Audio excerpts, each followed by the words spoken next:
Where we begin tonight is in the middle of the 8.8 magnitude earthquake that hit 6 weeks ago in Chile, the biggest earthquake anywhere in the world in 50 years. What we did not know at the time of that quake was that in the middle of that giant quake, there was a team of American officials inside that country, inside Chile, on a top secret mission to save the world from nuclear disaster. It sounds melodramatic, right? It's actually not an exaggeration. In the days before that earthquake hit, a team of U.S. officials were in Chile on a mission to secure 40 pounds of radioactive, highly enriched uranium. They were to obtain it, secure it, and transfer it safely to the United States, all in secret. This 40 pounds of highly enriched uranium was being stored at 2 facilities. Now, 40 pounds of this stuff is considered to be enough to destroy part of a major city if it were detonated, which would not be the hardest thing in the world to do. So you obviously can't just pick this stuff up, throw it in a suitcase, and hop on a plane back to the United States. U.S. and Chilean officials had to extract the uranium racks from these ionized pools they were stored in. They then transferred them into specially designed casks. The casks were lined with 8 inches of lead and steel to keep the uranium safe in transit. 60 tons of metal were used to secure just 40 pounds of uranium.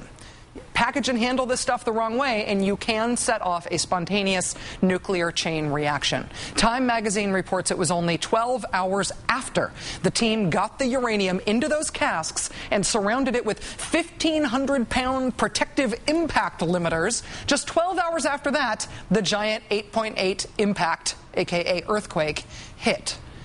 Well packed for shipping, the uranium was safe in the quake. If there had been a spontaneous nuclear chain reaction, you probably would have heard about it by now. But the earthquake did render totally unusable the port that these scientists were going to use to ship out this secret nuclear cargo. After a recon mission that involved the head of the Chilean nuclear agency personally driving himself to one uranium site to check on its safety, the scientists worked through the night to find a new escape route. They decided to use a port 50 miles to the north of the one they had initially planned. Cue a dark of night convoy to the new port through an earthquake-ravaged countryside with no electricity and a desperate attempt to get this uranium out of the country safely. Again, all while keeping it secret. Despite major aftershocks, the uranium made it to the new port safely. But then, more drama. One of the cranes that was being used, look at this, one of the cranes being used to hoist this unstable, highly radioactive material onto the American ship malfunctioned, sent the container swinging, flying out of control just yards above the deck. Ultimately, they regained control, and the uranium was loaded onto 2 specially outfitted, double-hulled American ships. They put it on 2 ships so they would have split the material, so neither of the ships would be carrying enough highly enriched uranium to make a bomb. The ships then embarked on a 2.5-week Coast Guard escorted journey to the United States, including an ulcer-inducing trip through the Panama Canal. Their ultimate destination, South Carolina, where the uranium is painstakingly converted to safer, non-weapons grade fuel. With the moratorium ending on telling the story of Chile's uranium in the earthquake, today in Washington, leaders of 47 countries gathered for the biggest summit in the United States in more than 6 decades. It's a 2-day gathering aimed at addressing the issue of global nuclear security. And right at the beginning of day 1 of this summit, some results to be announced. Today, Ukraine announced a landmark decision to get rid of all of its stockpile of highly enriched uranium by the time of the next nuclear security summit in 2012. Ukraine will eliminate its entire stockpile of highly enriched uranium.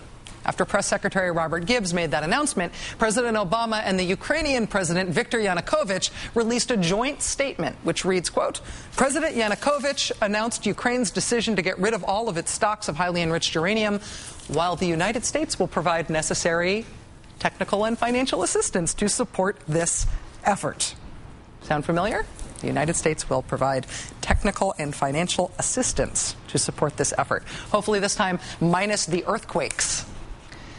There's actually no guarantee that, like Chile, Ukraine is going to send us their highly enriched uranium, but it's absolutely not out of the realm of possibility. The United States is doing this sort of thing because we want to secure all the dangerous, highly enriched uranium that's out there in the world.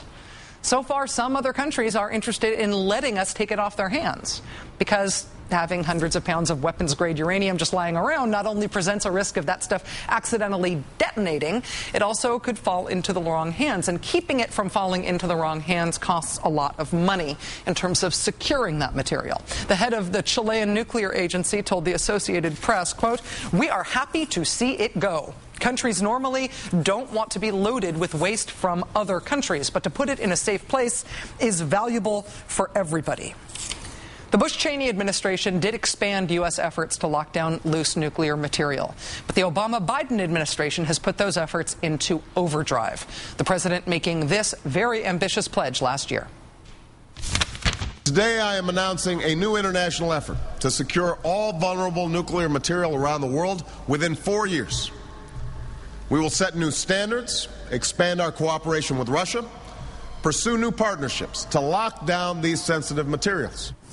He set that 4-year clock running a year ago. That means we've got 3 years to go to lock it all down worldwide.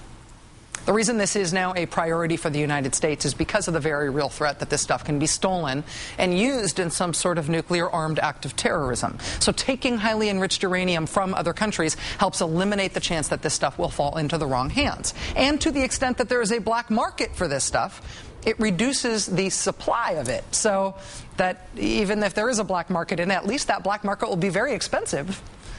This is a dangerous mission, but the United States is taking the lead role on it. President Obama holding summits like today's to cajole countries who have it, and he's proposing a 67% increase in the budget of the agency that goes on these cloak and dagger earthquake-dodging missions to get it.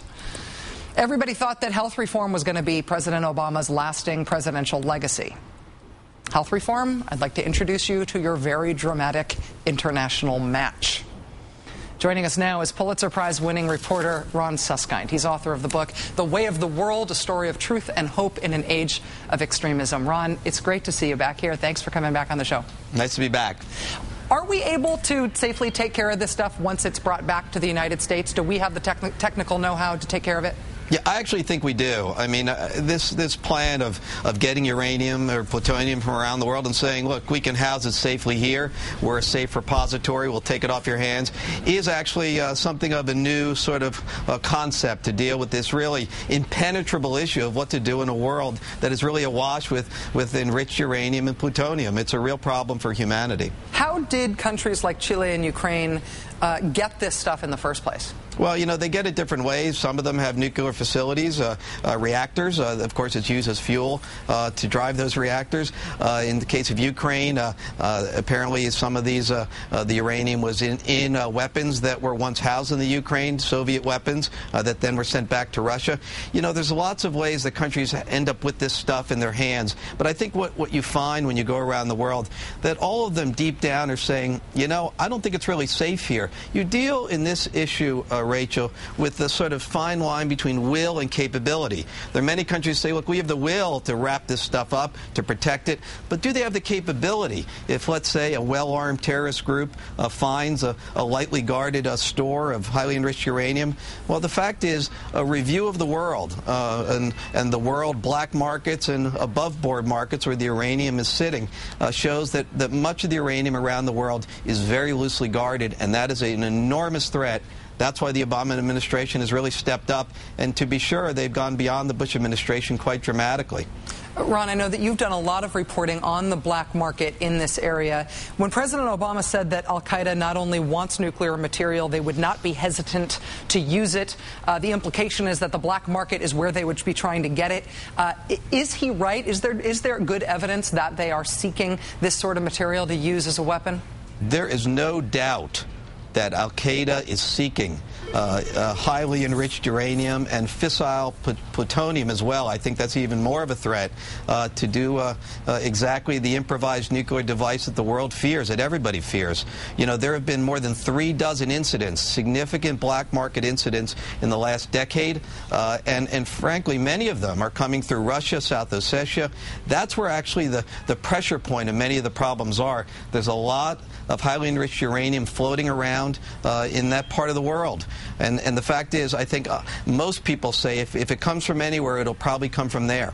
Is there a qualitative difference between what President Obama and his administration is doing on this subject and what the Bush-Cheney administration did? We know that quantitatively they're doing more. The president even now asking for a fairly large increase in the budget to do this these sorts of projects. But is there a difference in the quality of the approach, the type of the approach, the types of resources